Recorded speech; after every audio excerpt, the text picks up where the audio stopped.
Hello friends, இன்னைக்கு நம்ம சேனலில் பார்த்தீங்கன்னு வச்சுக்கோங்களேன், மிக மிக முக்கியமான ஒரு ஜோதிட தாள்களை தான் இப்போ இந்த வீடியோவில் அதிரடியாக பார்க்க போகிறோம். ஜோதிட தாள்கள் மட்டும் கிடையாது, ஒரு முக்கியமான ஆன்மீக பரிகாரத்தையும் இந்த வீடியோவில் பார்க்க போகிறோம். ஆக்சுவலி என்ன பார்க்க போகிறோம் அப்படிங்கிறத வாங்க இன்ட்ரோவில் பார்க்கலாம். 2025 ஆண்டுடைய கடைசி மாதமான டிசம்பர் மாதமானது பிறந்து நடந்துட்டு இருக்கு. ஸோ இந்த டிசம்பர் மாதம் ரொம்பவே முக்கியமான ஆன்மீக ஜோதிட மாதம் என்று சொல்லலாம். ஏன்னா இந்த மாதத்துல பயங்கரமான ஒரு நாளானது வருது. அந்த நாள் என்னைக்கு வரப்போகுது அப்படின்னு பார்த்தீங்கன்னா டிசம்பருடைய 30ஆம் தேதி 2025.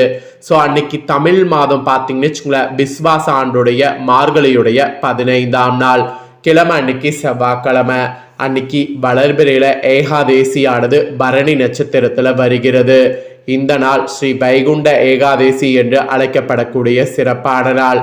இந்த சிறப்பான நாள்ல சகல விஷ்ணு ஆலயங்கள்லையும் சொர்க்கவாசல் திறப்பு விழா பயங்கரமாக நடைபெறும். அது மட்டும் இல்லாம ஸ்ரீரங்கம் பெருமாள் கோவில்ல முக்கந்தி சேவை என்ற உற்சவம் நடைபெறும். அதே போல சகல விஷ்ணு ஆலயங்கள்ல ராப்பத்து உற்சவமானது ஆரம்பமாகும். ஸோ இப்படி பல சிறப்புகளை கொண்டிருக்கக்கூடிய ஆன்மீகத்துல மிக முக்கியமான நாள் தான் வரக்கூடிய டிசம்பர் 30ஆம் தேதி.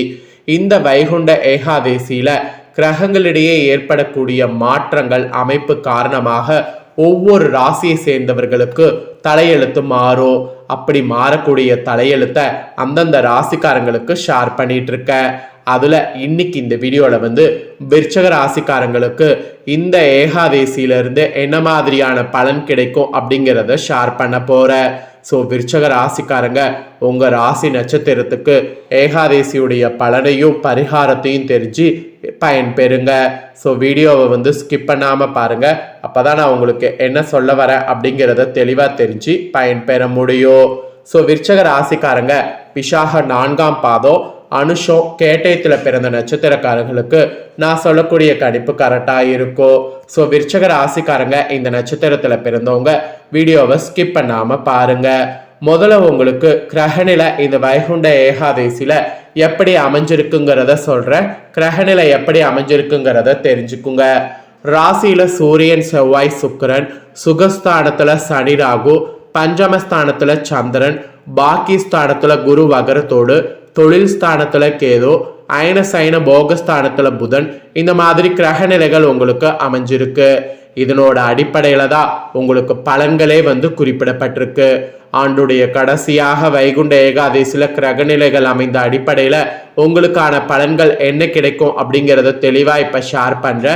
என்ன பலன் கிடைக்கும் அப்படிங்கிறத தெரிஞ்சு அதற்கேற்ப நடந்து பலன் பெறுங்க.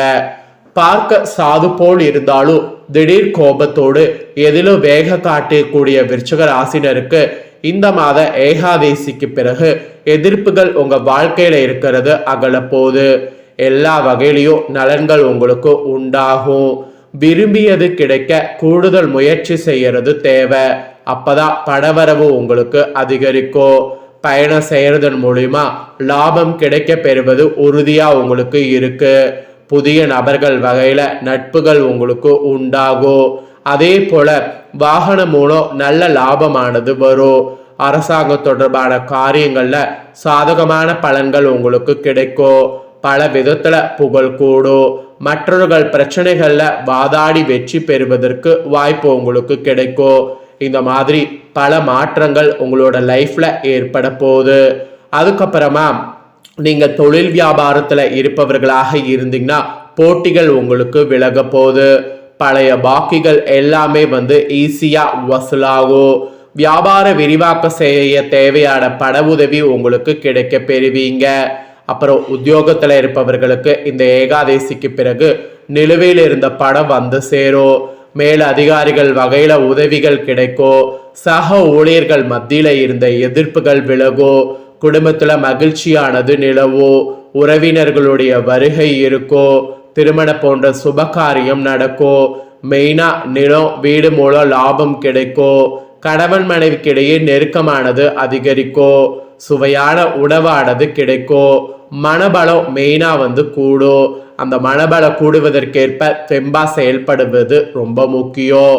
அப்புறம் பெண்களுக்கு புதிய நபர்கள் மூலியமா அறிமுகமானது அவர்களால் உதவியும் கிடைக்கும். எதிலும் எச்சரிக்கை தேவை. பயணம் செல்ல வேண்டியது இருக்கு. அப்புறம் கலைத்துறையில் இருக்கிறவங்களுக்கு வெளியூர் பயணமும் அதன் மூலம் அலைச்சலும் உண்டாகும். காரியங்கள் அலைச்சலுக்கு பின் நடந்து முடியும். தேவையான பண உதவி சற்று தாமதமாக கிடைக்கலாம். அதனால தொழில் தொடர்பாக எதிர்பார்க்கக்கூடிய உதவிக்கு வெயிட் பண்ணுங்க. அப்புறம் அரசியல் துறையில் இருக்கிறவங்களுக்கு வீடு வாகன தொடர்பான செலவுகள் ஏற்படும். தீ ஆயுதங்களை கையாளும் போது கவனம் தேவை. உதவிகள் செய்யும் போது ஆலோசித்து செய்வது நல்லது. மாணவர்களுக்கு போட்டிகளானது விலகும். பாடங்கள்ல கவனம் செலுத்தணும். சக மாணவர்கள் நல்ல அக்கறையானது காட்டணும். இந்த ஏகாதசிக்கு பிறகு அப்படியெல்லாம் செயல்பட்டீங்கன்னா நீங்க ஓரளவு நல்ல முன்னேற்றம் கல்வியில காணலாம். ஸோ விருச்சக ராசிக்காரங்க, உங்களுக்கு இந்த ஏகாதசியிலிருந்து இந்த மாதிரியான பலன் கிடைக்கும் என்பது குறிப்பிடப்பட்டிருக்கு. இதுல உங்க நட்சத்திரத்துக்கு ஏற்ப பார்க்கும்போது விஷாகம் 4ஆம் பாதத்துல பிறந்தவங்களுக்கு இந்த மாதம் ஏகாதசியிலிருந்து ஓய்வில்லாம உழைக்க நேரிடும். அதற்கேற்றவாறு கூடுதல் வருமானமும் வரும். தொழிலதிபர்கள் நினைத்தபடி உற்பத்தி கூடும். புதிய ஒப்பந்தங்கள் வரும். லாபமானது பெருகும். வியாபாரிகள் நீங்க நல்ல லாபத்தை பெறுவீங்க. பழைய பாக்கிகள் வசூலாகும்.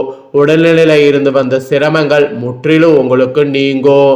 அப்புறம் அனுஷம்ல பிறந்த விருச்சக ராசிக்கு சொல்லப்பட்டிருக்கு. இதுல பிறந்தவங்களுக்கு இந்த ஏகாதசியிலிருந்து நீண்ட நாட்களாக தொல்லை கொடுத்து வந்த நோய் மருந்துக்கு கட்டுப்பட்டு விடும்.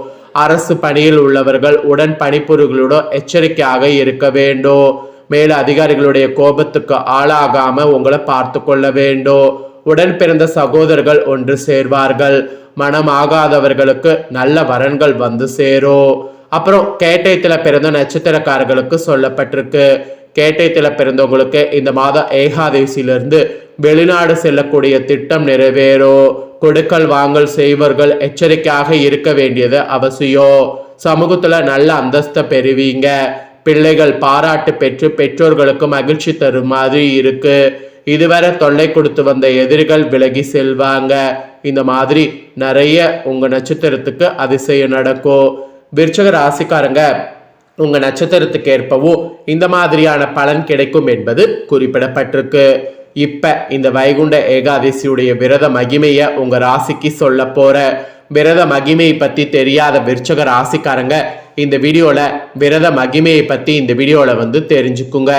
பூலோக வைகுண்டம் என்று அழைக்கப்படக்கூடிய ஸ்ரீரங்கத்துல ஆண்டுதோறும் மார்கழி மாதம் 20 நாட்கள் வைகுண்ட ஏகாதசி விழா நடப்பது வழக்கம். அந்த வகையில இந்த வருடமும் ஸ்ரீரங்கத்துல கார்த்திகை மாதமே வைகுண்ட ஏகாதசிக்கான வைபவம் ஸ்டார்ட் ஆகி நடந்துட்டு இருக்கு.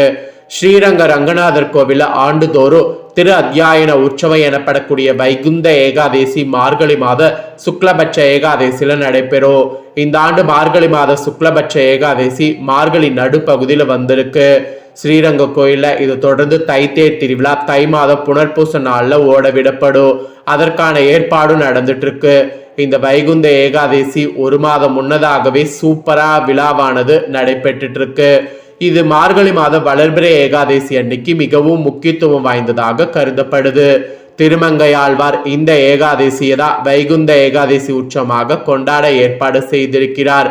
ஏகாதசி என்ற சொல்லுக்கு 11ஆம் தினம் என்று பொருள். ஞானேந்திரங்கள் 5, கர்மேந்திரங்கள் 5, மனம் இதெல்லாம் பெருமாளோடு ஐக்கியப்படுத்தி தியானம் இருப்பது தான் ஏகாதசி விரதம். உடலளவும் உள்ளத்தளவும் பெருமாளோடு ஒன்றிருப்பது தான் இந்த நாளுடைய சிறப்பு. இப்பேற்பட்ட ஏகாதசி அன்னைக்கு சில விஷயங்கள் செய்யக்கூடாது என்பது குறிப்பிடப்படுது. ஏகாதசி திதி அன்னைக்கு இந்த நாள்ல உங்க தாய் தந்தையருக்கு சீர்திருத்த நினைவு நாள் வந்தால் அன்னைக்கு நடத்தாம மறுநாள் துவாதசி அன்று நடத்த வேண்டும். அன்று கோவில்கள்ல தரப்படக்கூடிய பிரசாதத்தை கூட சாப்பிடக்கூடாது. கூடுமான வரை கோவில்கள்ல நீங்க பிரசாதம் கொடுப்பதை தவிர்க்க வேண்டும். குழந்தைகள், நோயாளிகள், முதியவர்களுக்கு கொடுக்கலாம். ஏகாதசி அன்னைக்கு உண்ணாமை இருப்பவர்களை கேலி செய்து அவர்களை உண்ண வைப்பது நரகத்திற்கும் கீழான நரகத்திற்கு செல்ற மாதிரி இருக்கு. இந்த நாள்ல துளசி இலையை பறிக்க கூடாது. தேவையானதை முதல் நாளை பறித்து வைத்து விட வேண்டும். இந்த நாள்ல பறித்தா அது பாவத்தை ஏற்படுத்தும். ஸோ இந்த நாள்ல செய்யக்கூடாத விஷயங்கள் இதுதான். அதே போல இந்த ஏகாதசி அன்னைக்கு சொர்க்கவாசல் திறப்பானது அனைத்து பெருமாள் ஆலயங்கள்லையும் நடைபெறும். அதை போய் பார்க்கறது, அதன் வழியா பெருமாளை தரிசனம் பண்றது உங்க பாவங்களை நீங்க செய்யும். அதனால இந்த விஷயத்தை மறக்காம பார்த்தீங்கன்னு வச்சுக்கோங்களேன், நீங்க செய்யணும். அதாவது கோவிலுக்கு போகணும். இதுதான் ஏகாதசியுடைய மகிமை. ஸோ ஏகாதேசியுடைய மகிமையையும் பார்த்துட்டோம், ஏகாதேசியுடைய பலன்களையும் பார்த்துட்டோம். இந்த பலன்களை நீங்கள் பார்த்து பயன்பெறுவது போல் உங்கள் ஃப்ரெண்ட்ஸ் ஃபேமிலியில் இருக்கிறவங்களும் பார்த்து பலன் பெறணும் அப்படின்னு நினச்சிங்கன்னா வீடியோ லைக் பண்ணி உங்கள் ஃப்ரெண்ட்ஸ் ஃபேமிலிக்கு ஷேர் பண்ணுங்கள். உங்கள் ஃப்ரெண்ட்ஸ் ஃபேமிலியில் இருக்கிறவங்களும் உங்களை போல விருச்சிக ராசிக்காரங்களாக இருந்தாங்கன்னா இந்த தாள்களை பார்த்து இதை தெரிஞ்சு இதற்கேற்ப நடந்து பலன் பெறட்டும். இதே போல் புதிய அப்டேட்டான நிறைய வீடியோ நம்ம சேனலில் போடப்படும். அதை எல்லாமே உடனுக்குடனே தெரிந்து கொள்ள மறக்காமல் நம்ம சேனலை சப்ஸ்கிரைப் பண்ணுங்கள், கூட பெல் பண்ண ப்ரெஸ் பண்ணுங்கள். அதை நீங்கள் பண்ணிட்டீங்கன்னா இனி நான் போகிற மற்ற அப்டேட்டான எல்லா வீடியோஸும் உடனுக்குடனே தெரிந்து கொள்ளலாம். சப்ஸ்கிரைப் பண்ணி பெல் பண்ண ப்ரெஸ் பண்ணி சப்போர்ட் பண்ணுங்கள். நெக்ஸ்ட் இதே போல் சுவாரஸ்யமாக வேறொரு வீடியோவில் உங்களை சந்திக்கிறேன். நன்றி.